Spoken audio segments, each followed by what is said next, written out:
And so just listen to this one passage. There's so much richness in it. It tells us exactly what I was saying before.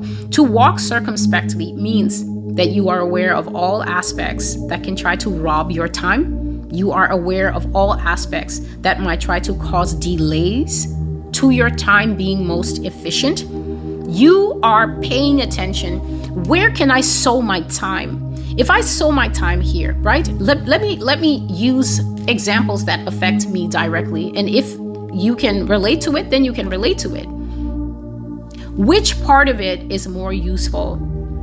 If I deliver the word of God to those who want the word of God, then the seed is effective in them. But by the same token, because I can't control who watches these videos, I'm delivering the word of God, and then some people take it upon themselves to tear the word of God down, to cast doubt on the word of God, to go all over the place and say, no, this is the word of witchcraft and the word of divination. And oh no, you can't tell because it's cleverly disguised as salvation teaching. So then where is the word? Where is the seed going to prosper more? Obviously, it's in the hearts that don't have rocks, the hearts that don't have stones. So then that is where, obviously, more prayer and more focus will have use.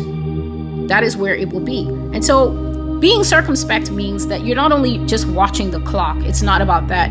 You're trying to see, with the time that's on the clock, where can I sow it so that the most returns come back to me? Circumspect means that you're watching all angles of a thing in a 360-degree watchfulness phase. And he says, don't be fools, live wise, redeem your time.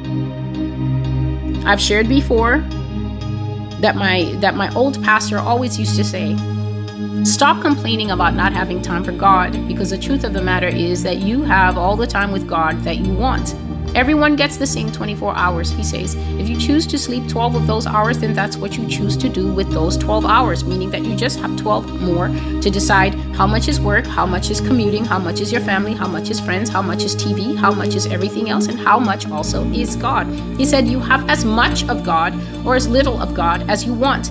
And if you're complaining that you have a job that is taking up more time, you're not going to get an extra dispensation of time so that you can have time for God, quote, fingers.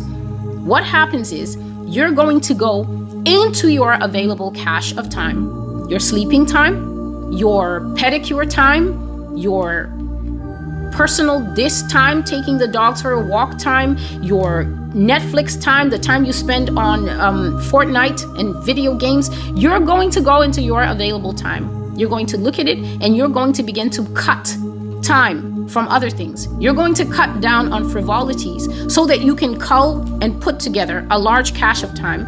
And then you're going to give that time to God, some of it in the morning and some of it at night. It's good to meditate on the word of God in the morning and at night.